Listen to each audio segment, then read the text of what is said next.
Next talk is by Caron-Huot on the Poincare dual of Feynman integrals. Yes. Yeah. No, so switch it off. Can you hear me? It's on. Yes. So, well, I'd like to thank the organizer for putting up this great workshop. I'm going to be talking about work in progress with student Andrew Pokraka. I presented a poster on this last summer at Amplitudes. This talk would be much easier to give if the paper was out. What happened is that every time we kind of get together to write that paper, we realize that there's a lot of important and basic things that we don't understand correctly, and then we try to understand them. Now, hopefully, we have a coherent story that I'm going to tell you. Yeah, so I'm going to start by writing down the messiest equation in this talk, which is somehow our general goal. So what we're trying to do is to start with an amplitude, which is a function of external momenta and the dimensional regularization parameter. And okay, it starts life as some integral over d-dimensional loop momenta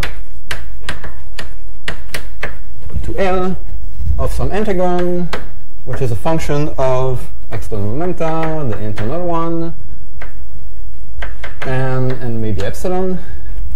And our goal is to rewrite this integron in terms of a sum over coefficients that are function of the external momenta and epsilon.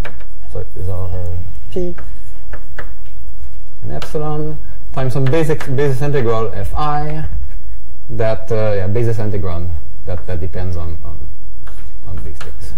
Okay, so that's the general goal of what we're trying to do. The important thing to note is that this integron here is always a rational function. These coefficients we're trying to extract are algebraic. The algebraic function of p, they're rational in epsilon, and the general idea of this workshop is that, well, our shared goal is to try to compute these coefficients algebraically. This integral ultimately are supposed to be integrated over a physical contour, but these coefficients have nothing to do with the contour. They're just statements about the integrand. And the idea is that we can extract these by computing intersection between some dual of the Feynman integral f with the integrand. Okay?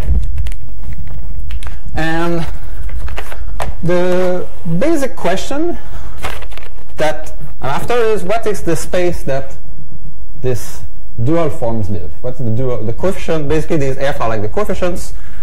What space do they live in? What's the proper space? In this talk, I'm going to keep epsilon not equal to 0, so I have dimensional regularization turned on. However, the difference compared to the previous talk is that I'm not going to have these deformation parameters. I'm going to work as much as possible directly with the problem as set up by Etoffe and Veltman. I would like, people who know me know I hate the reg viscerally. I would like to be able to not do that. I will talk at the end. I will say a few words about the epsilon to 0 limit at the end. But for this talk, I would work with epsilon. Okay, so that's the setup. And the short answer to some of the brief summary of the talk is that these forms here are going to live in some de Rham cohomology that is with compact support of the complexified loop momenta, as I mentioned, minus some subspace that I'm going to tell you shortly. They live in that space. Now, nobody likes de Rham because, our goal is to do algebraic things. De Rham is not algebraic. Okay? The claim is that all the representatives we're going to need are these nice distributions times algebraic things.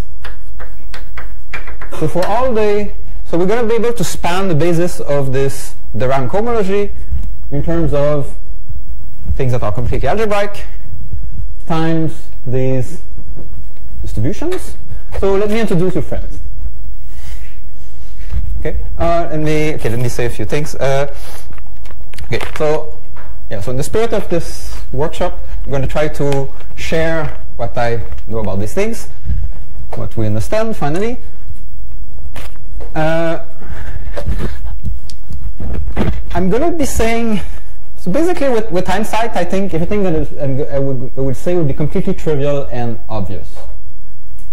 So I'm about to say some things, and to some of you, they will indeed feel obvious. So if I succeed this talk, you will leave and you will think, I knew this, I always knew this, it's obvious, it's evident. Okay? But if I say some things that look weird to you, just say that nonsense, like don't stop listening to the talk because I'm saying nonsense, just stop me. Okay? It's supposed to be, I'm going to be saying very simple things. Okay? So these distributions, what are they? So the first one is a step function. That is, so we're going to have singularities, and we're going to need to put 0 on the singularity. And this step function is 1 outside the small disk. Okay? Fair enough. That's like a regulating thing. Then we can take the derivative of the step function, and that's like a delta function that lives in a circle. Fair enough. And the third guy is a delta function that lives on a point. That's a two-dimensional delta function. That's a two-formed. Okay.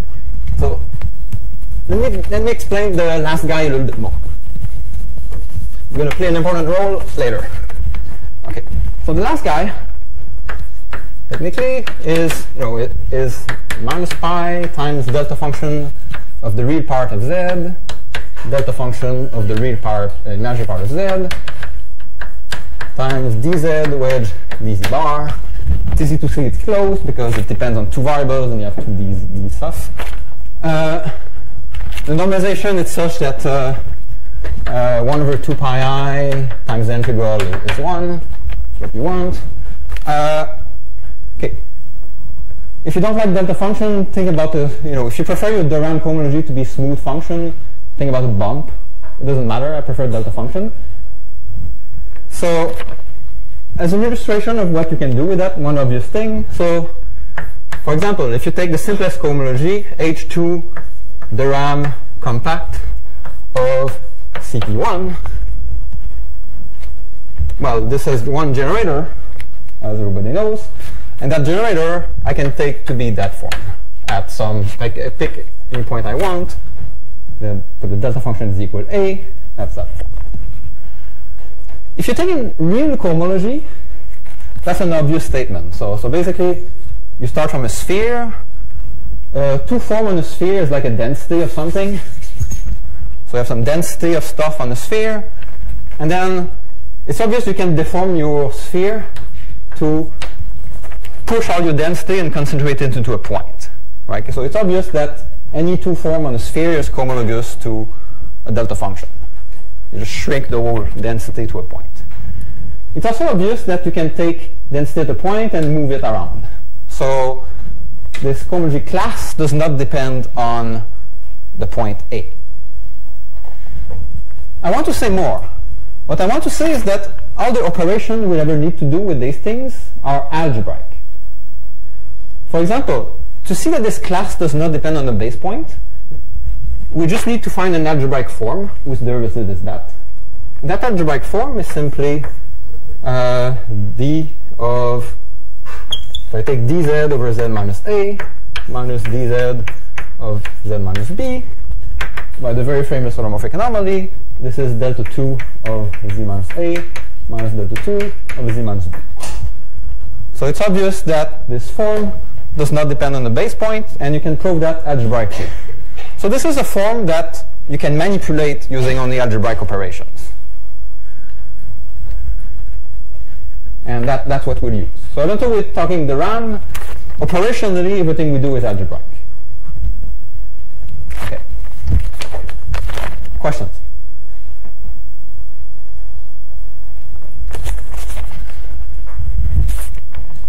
Okay. Yeah. So I'm going to be telling you about how to apply this for Feynman integrals. So I'm going to tell you what we mean by Feynman integrals.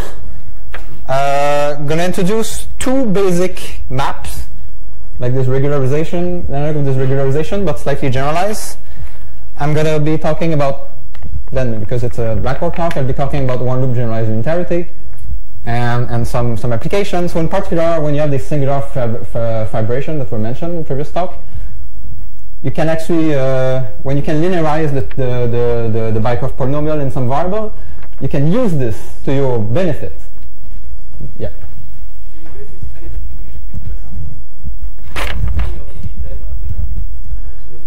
Yeah, because there's a z-bar dependency secretly in that. And a good way of seeing, there's various ways of seeing this. Basically, this equation is due to Poisson. So if you take the Laplace equation in 2 dimensions, you have something like grad square of log of the value of x square is equal to 4 pi a delta function at the origin. There's then log of the 1-var potential in 3D. So you know, Poisson and Newton knew that basically. Okay, so if you're not familiar with it, think about it. It should be, it's a simple equation. This thing is 4 del bar d. So this is telling you that basically del bar of d of that is 1 over z. So basically, yeah, so d over d z bar of 1 over z is pi times the delta function. So that's that equation.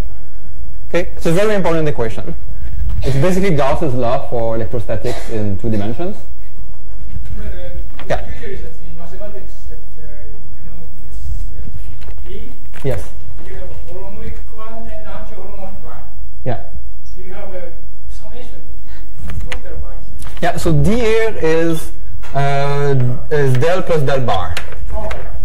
It's the full d. Thank you. Yes. But here I took only the dz part. If I add the dz bar part, they will cancel out. But the point is that I'm only ever going to write algebraic forms. So I'm never going to write the dz bar explicitly. All the dz bars are hidden here and here. I will never write a dz bar. Only d thetas and delta.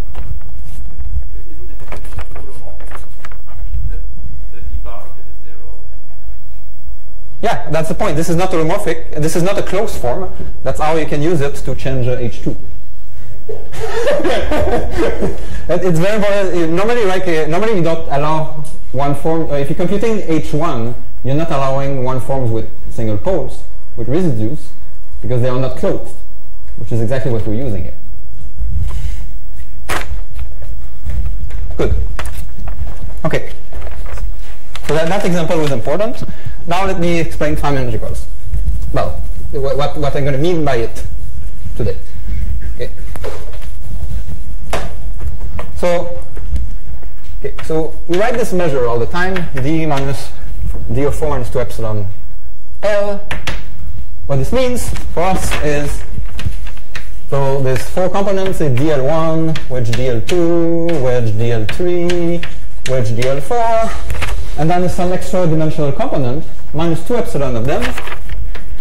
The important thing is that the physics only depends on the radius of the external dimension. So we have d of L perp square. That's the radius of the external dimensions. But then there's supposed to be minus 2 epsilon of them.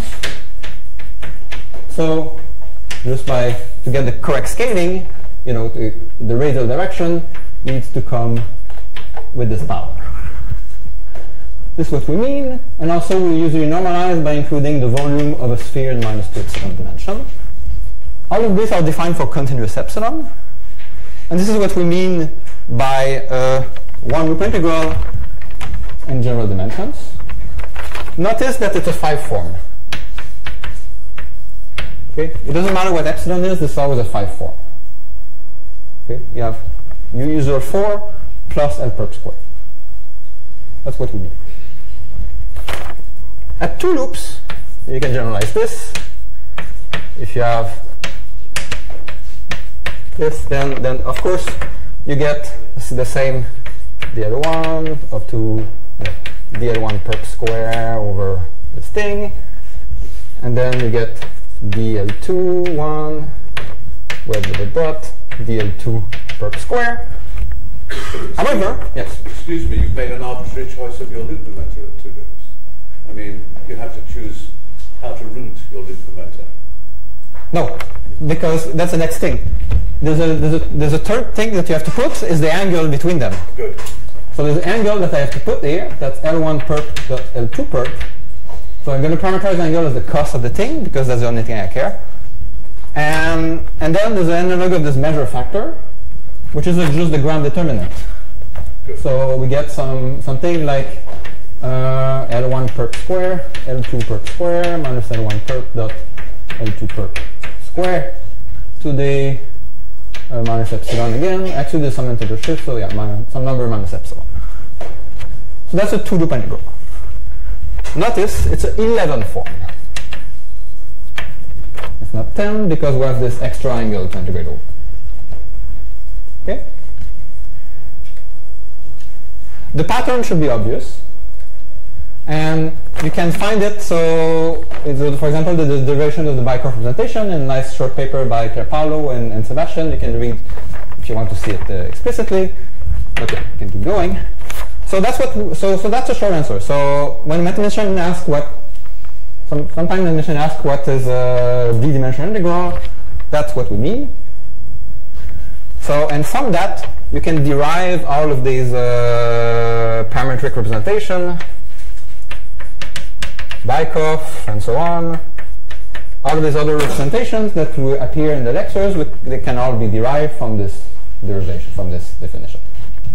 Okay, but for this talk, this definition is going to be advantageous because remember, our goal is to calculate coefficient by integrating this dual form against the total the sum of all Feynman diagrams. And all of these representations, they're tied to a specific individual integral. I need something that I can evaluate for all integrals together. So to evaluate some, yeah. So I need to use this in this talk.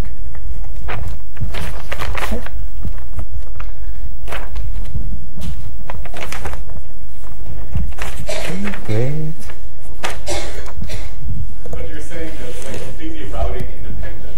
It's completely routing independent because this, for example, this ground determinant is invariant if you take L perp 1 and shift it by L2. Yeah, this ground determinant is routing invariant. It's a property of that factor. Does this assume something about the external? Yeah, exactly. So I'm assuming that the external have p perp equals 0. So all the external are inside 4 dimension. If you want to generalize this, then you will have to you need more DL stuff explicitly, and you have higher form. Thank you. But in physics, whenever these momenta represent those of resolved particles, which is all you need to calculate the renormalized. So just from my curiosity, when you have external momenta in perp, let's say, how many new things you need? Depends on the momenta. Depends on how many perp you have, independent perp you have. So they have to be. You need to. Choose a frame where you can. Let's say, have you done this exercise? How much is the form? Well, it's whatever you need for the Bicor representation. You know it, but the point is that for physics you don't need it. You resolve particles you observe particles are in 4 dimensions. Academical, let's say, what is it? Yeah, you can read the paper by Bikov. I don't remember. Someone can tell you the number. It's just a combinatorial thing. It's going to go like L plus internal plus external times internal plus external plus 1 or something. I forgot the formula. We can talk later. Yeah. Okay. But yeah, I'm going to be sticking to the setup. Okay. So let me explain the tools. How these forms are going to appear. So first, let me define. So I've defined integrals precisely, and as you see, for general epsilon, you have a twist. this is what we call the twist function u. And a 2 loop is this Bycroft, is this gram determinant, the epsilon, that's the, so yeah, this is the u. And everything else is single valued. So all the multivaluedness is in that factor. Okay. So usually you define a connection that's d log of u. And the Feynman integrals live in the cohomology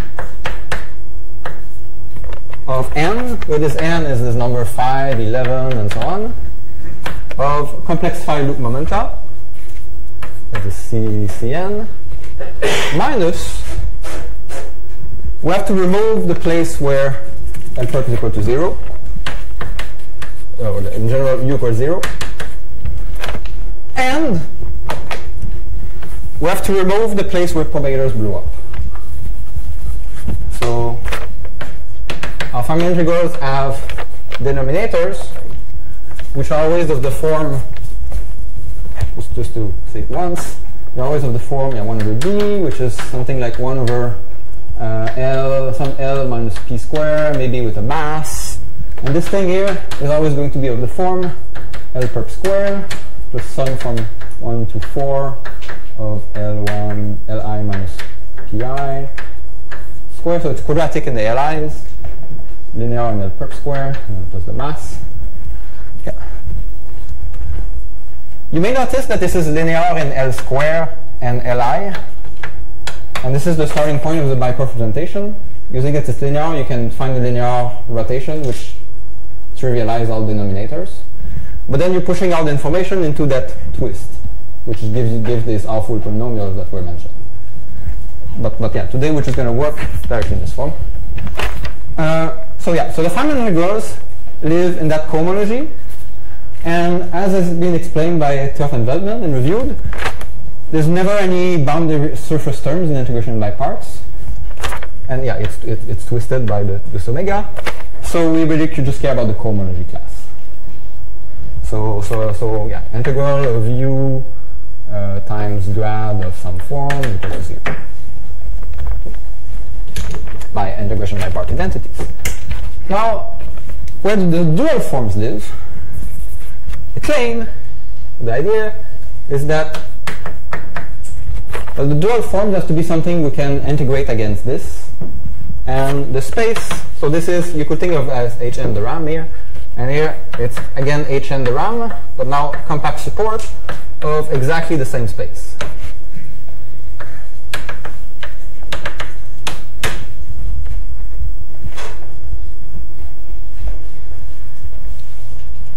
Okay. One comment is important. So notice that because I work with rho not equal to 0, so there was a statement in the first lecture that these spaces were basically the same up to reflecting omega. So you have to reflect omega so that you can multiply these things and get something single valued. But these spaces are not identical. In the case where you have this general twist, you're like in a generic situation, and then they are identical. But for the problem we're going to study here with no deformation, they're not the same. And one of the points is that this dual space is actually much simpler. In particular, all of these dual forms are going to live on cuts. That's what I want to explain.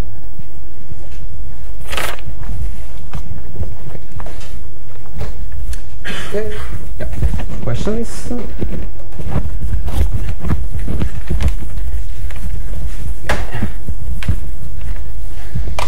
So that's the space we're trying to define.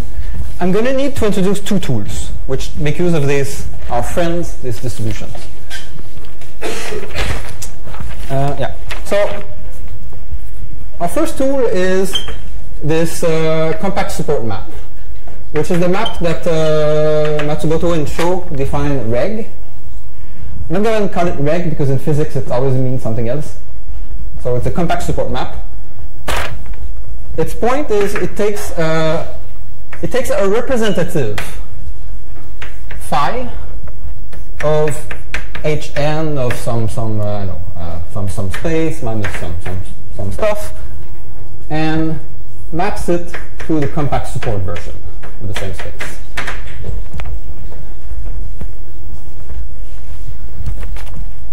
For the generic twist case, this map is an isomorphism. That is known fact. Here, it is not. So I want to explain a bit this map so we can see that it's not. Okay. So the way we can compute this map in practice, so let me give an explicit example. So if you're talking about H1, we're going to be talking about H1 of, say, CP1 minus 4 points, 0, 1, x inverse, infinity, so the hypergeometric sort of stuff, where now the form is not going to twist x inverse. Okay? So the form is going to be, say, alpha dx over x plus beta dx over 1 minus x, but x minus 1, and sorry, dz over z, z is my variable, z over z minus 1, but there's no dz over z minus x inverse. Okay? So there's no twist, there's a point that's not twisted, so that's a special case of the hypergeometric where it degenerates and you get like log in the series expansion at round 1. In this case, suppose you have a form that's element of that. You regulate it, better use this notation, put subscript C. You simply take the form phi and you slap a bunch of step function to fix it up. Okay? And I need to remove a little hole around each of the trouble points. So theta of z, theta of z minus 1, theta of z x minus 1, and theta of 1 over z to fix the 4 singular points. Okay, I'm just re-explaining the Matsumoto-Cho procedure. Nothing new here, but it's going to be important. There's going to be a subtlety. Okay? So that's basically what you want to write, but this is not closed, so you need some patch-up.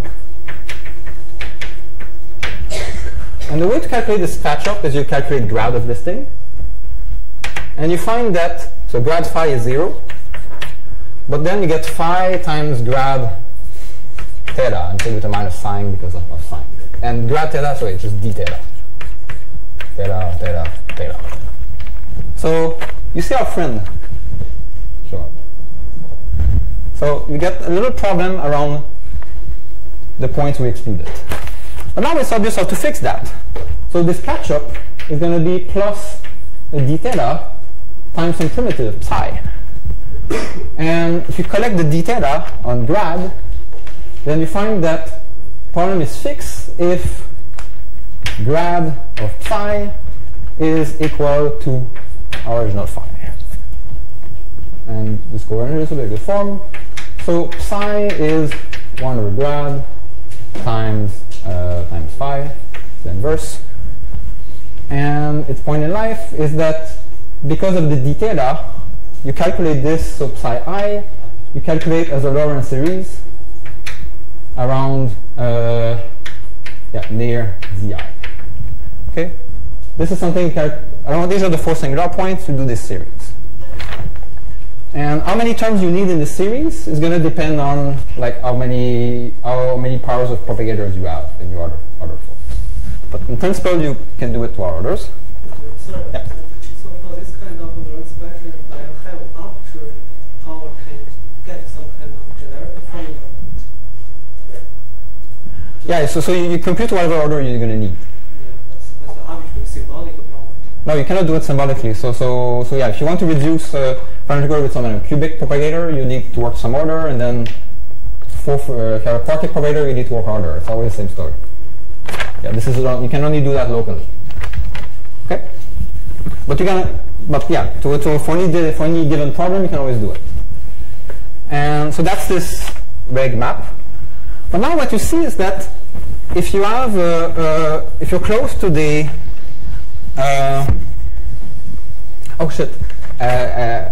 we're supposed to work in the dual space where I have no poles at 1 over x. But assume there's. I'm looking at the dual space where anyway. So so our map is really from H1 of CP1 minus 0, 1, infinity, to H1 compact, CP1 minus the 4 points. So that's really what that map is. But now what we're going to find is that near x, near z equal x inverse, this grad is a zero mode. So yeah, phi equal constant is there's a constant ambiguity. Constant zero mode. Well, it's constant plus dot dot dot zero mode. So there's a parameter. So what you do with that is that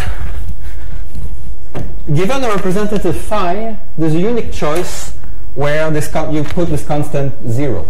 So given phi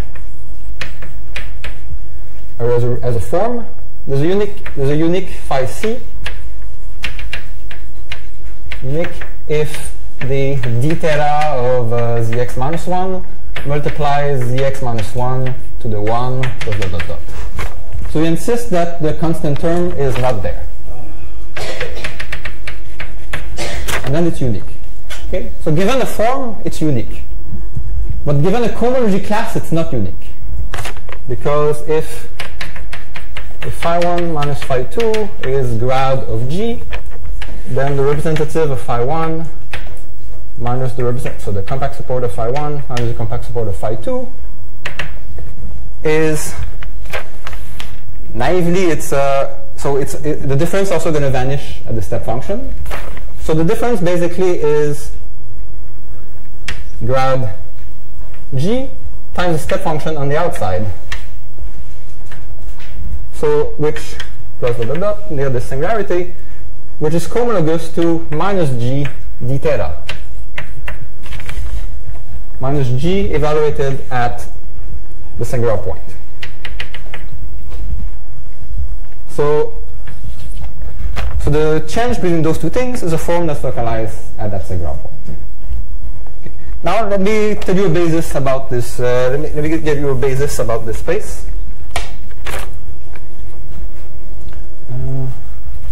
So this solidity is important because otherwise you can get very confused. But the rule is actually very simple. You just integrate by part and pick up the d thetas, which are like boundary terms.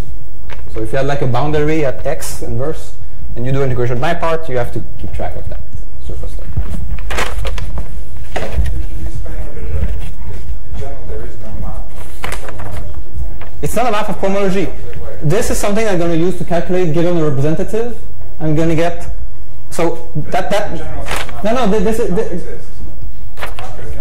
this is very important. So the map does not exist, which is why at the beginning of the talk I said that the thing I'm going to compute, the thing that exists is this compact support the RAM. This is what I want. Okay? Can you explain why you're defining a map? I'm defining this map as a way of generating particular representative of that cohomology.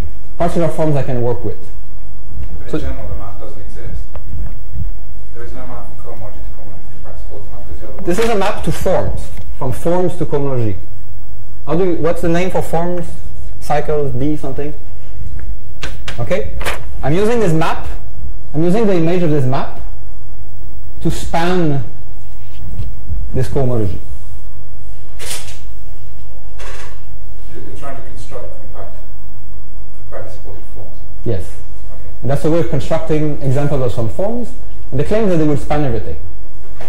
Okay, that's not well defined on, it doesn't give a map from cohomology. Yeah, it's not a map on cohomology. Just a way of getting forms. Okay, because you wrote cohomology. It's just a way of explicitly writing forms. Thanks for that's very important. So, and this is why, so I started the talk saying that this thing is not isomorphic to the other one. There's no isomorphism. It's really, it's a dual space. They're Poincare dual. This space is Poincare dual to the other space we care about, but it's not isomorphic.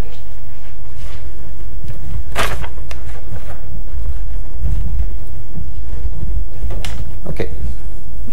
Okay, so I tried to move on. Okay, the other map I will need that one is completely well defined and canonical. If you have a submanifold y inside of x, and if you take the compact support cohomology of that submanifold minus some stuff, this is basically the Leray delta map that, so if it's a k-dimensional k-manifold, you get a form in hn plus k of compact support of x minus the same stuff. Whatever stuff you remove here, you also have to remove on some manifold, obviously. This map is always well defined because you basically take a tubular neighborhood of y. So that would be the y direction, that would be some perpendicular direction, and you just draw a little tube. And sorry, you should not touch, obviously. It's a small tubular neighborhood. And what you do is you just wedge. You just take a form and you wedge it with this d theta of the perpendicular direction up to k of l. Okay, wedge this form. And technically, this is the pullback. So if you have a tubular neighborhood, you have a projection into your base manifold. So this is phi of, composed with this pullback phi, the pullback of phi, and there's also, you have to integrate the connection from your reference point. So there's some small details, but basically it's just wedge d thetas. That's a form which is supported on a small cylinder. Okay? The idea is that H compact the RAM is spanned by image of C and delta, these two maps.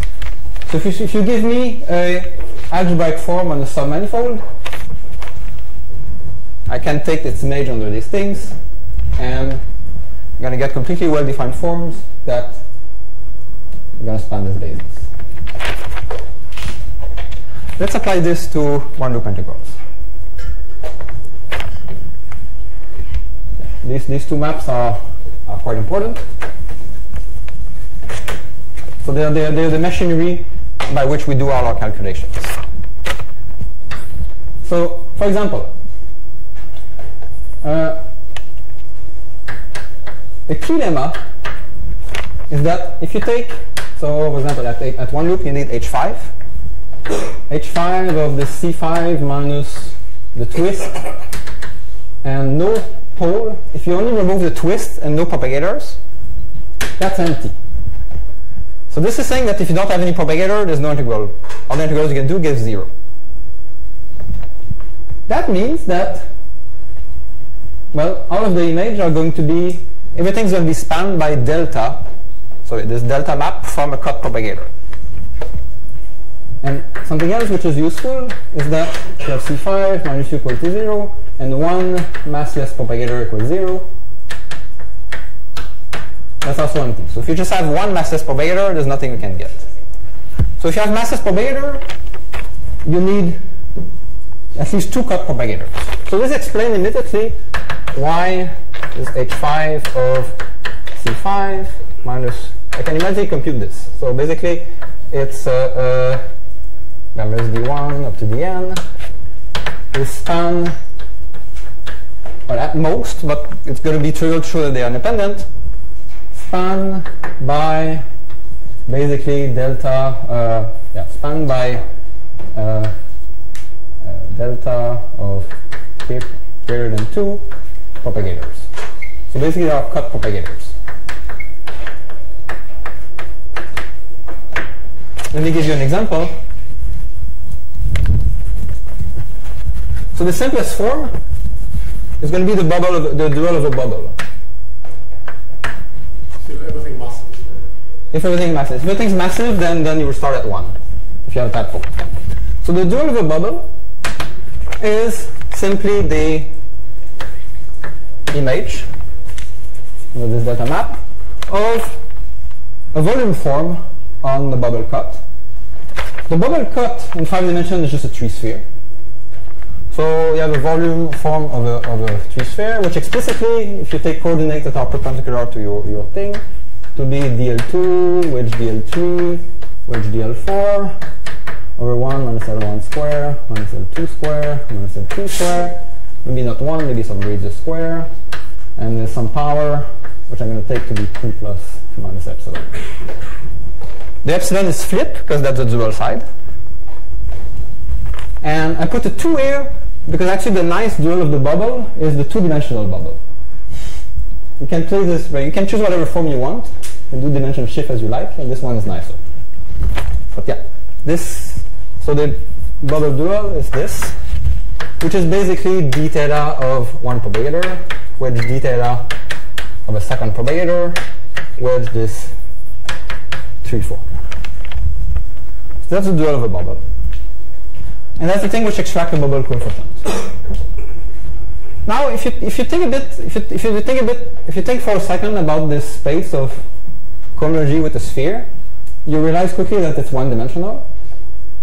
So we immediately have a basis for all we immediately have this basis here, which is basically the sum over all the bubble dual, triangle dual,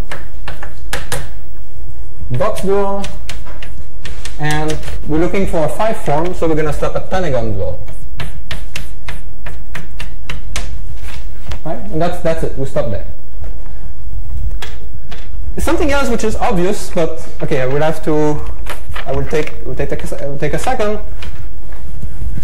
Is that it's rather immediate to show that the coefficient, I'm going to show it in a second, but basically the coefficient of this pentagon dual is proportional to epsilon as epsilon goes to 0, so you don't need it in 4D. So this is really epsilon, so this basic integral is basically epsilon times a 6D pentagon, which is just 0. So you can, but yeah. These two integrals live in 4D, and this integral lives in 2D. That's right. So this is the same logic that we've seen in some talks yesterday. Okay. So basically, you can, and let's compute, for example, box dual with the integrand. Okay, we're going to see how this basically gives generalized unitarity formula. So this is delta 4 on the box cut times a form that's dl4 over, say, some radius square minus l4 square. So some power, 1 plus epsilon, 1 minus epsilon, sorry. And we have to integrate this with our integrand. This delta map is a transpose of the residue map. Again, we lifted the form on like a little circle around our scope. So this thing is integral, so this is like a 5D integral, but this is equal to a 1D integral of dl4 over this. Here I should have put compact support. We take this thing, compact support image of it, wedge the residue, the 4-fold residue of I. So we're taking basically the cut, and then we have to take an intersection. This intersection is a sum at special points L4 equal plus minus R and infinity of basically this 1 over grad times this form. But basically, yeah, the residue of 1 over grad times this form times this thing. And this residue, 1 over grad gives 1 over epsilon for 2 of the special points.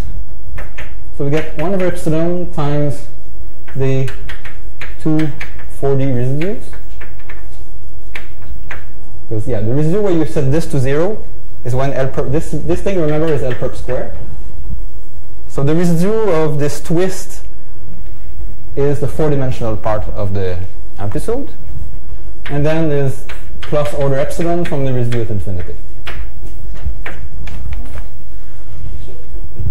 So your form are not rational, right? Because of the fact that you have the minus 2 epsilon, the 2 minus epsilon. No, yeah, this is okay. Yeah, if you put this in the twist and put grad, then it comes out. Yeah, it's rational. sorry, algebraic. Yeah, this is algebraic. But as a function of epsilon momentum, maybe you could get s to the epsilon depending on how you normalize things. But basically, yeah. But yeah, so this formula, the 4D limit is the formula of generalized unitarity by BCF.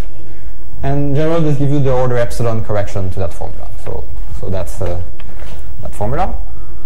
The more interesting thing I wanted to tell you about, so basically this is just generalized unitarity because it gives you the 4D coefficient, the coefficients in D dimensions, not just 4D. What I wanted to tell you is you can apply the same thing for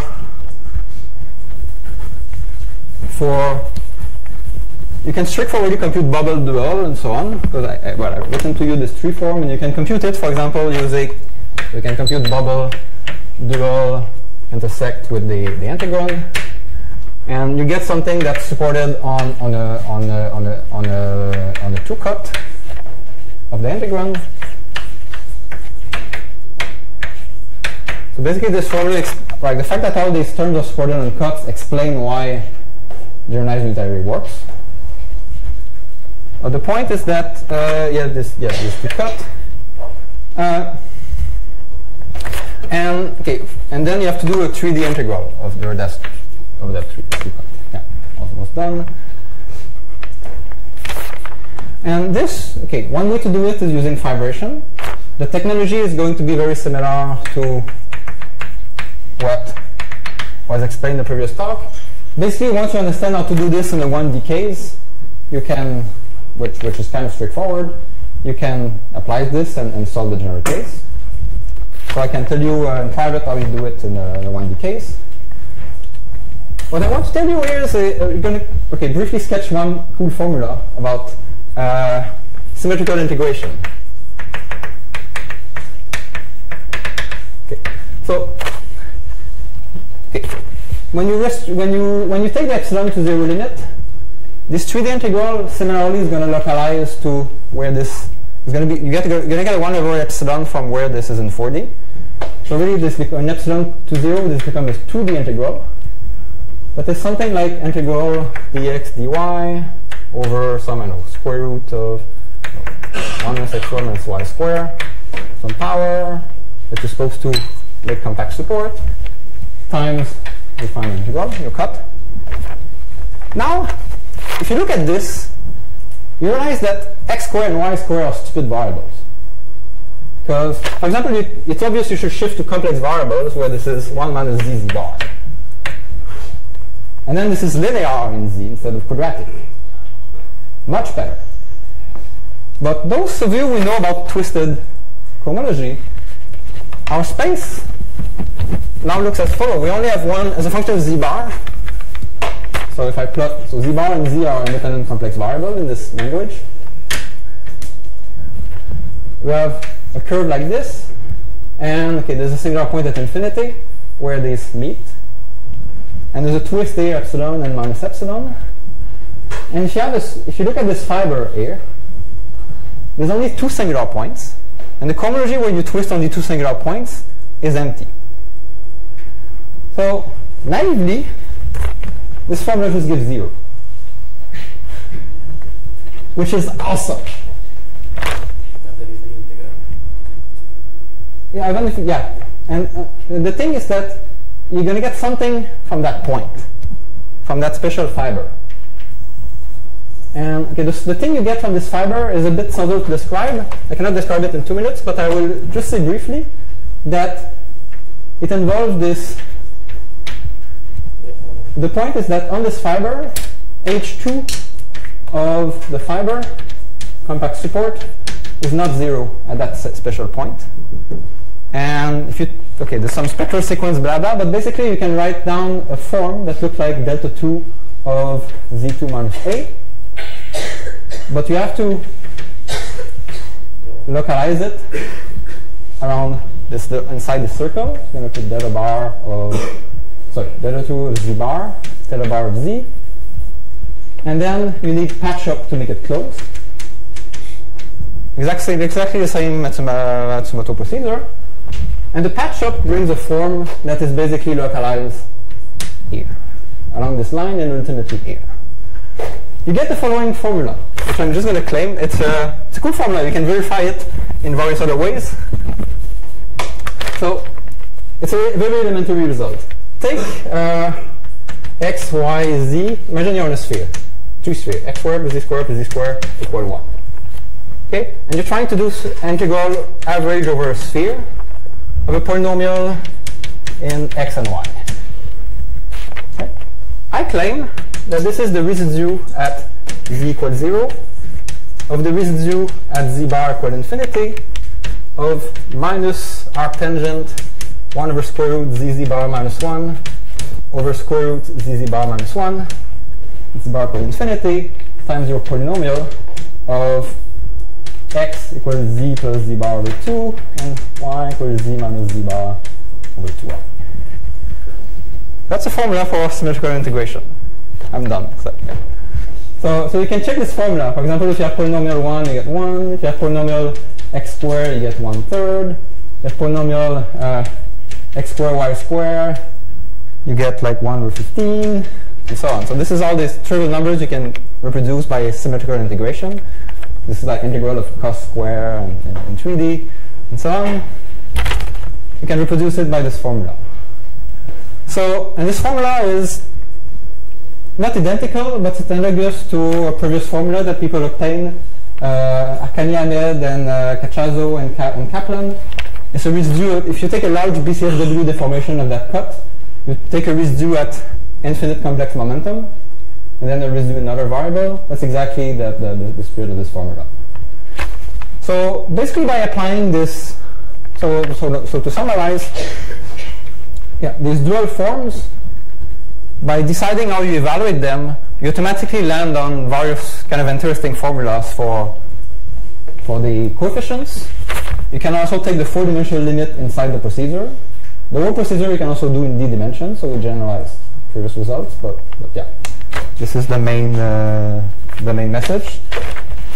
So depending how you, yeah, just if you have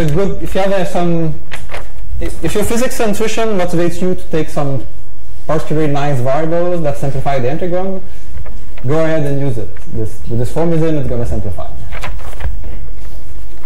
And yeah, that is yeah. And the other nice things is that all these forms, they live on cuts. So all you have to classify is forms on cuts. The other thing I want to say is that you can define weight of these dual forms, and well, you can ask what dual forms are pure weight, and try to apply this sort of machinery. The sort of interesting thing about the differential equation that these dual forms satisfy is that it's transposed to the usual one. So derivative of bubble dual contains triangle dual and box dual. It's the other way around compared to usual.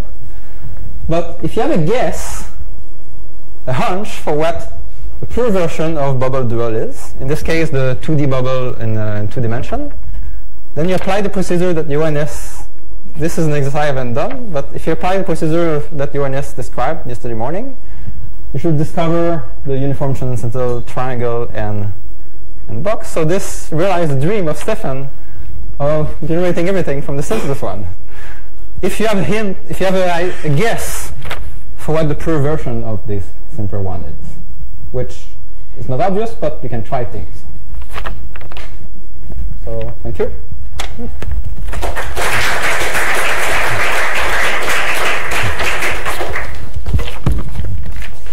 Thanks to Simon for this very inspiring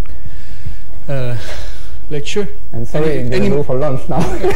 So there were already many questions. Are there any more urgent questions? Yes. If also for more variable, one can directly get some close formula, because yeah. So yeah. Well, okay. Well, I will just say something very briefly. So the reason we get this arctangent as weight 1, the reason we get a dual form of like higher weight is because the bubble has lower weight. So like usual, yeah, the dual of a box is like weight 2 in some sense. It's 2 integral weight. So dual of a box is like weight 2 times a box, which is weight 2. And if you're gonna get a procedure which extracts residue algebraically, the dual of a bubble, which is weight 1, is gonna be a weight 3 function. just this.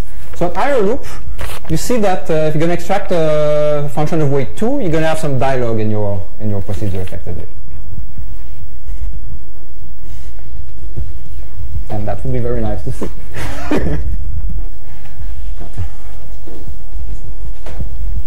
No questions, comments? Okay. Well, let's thank again Simon and.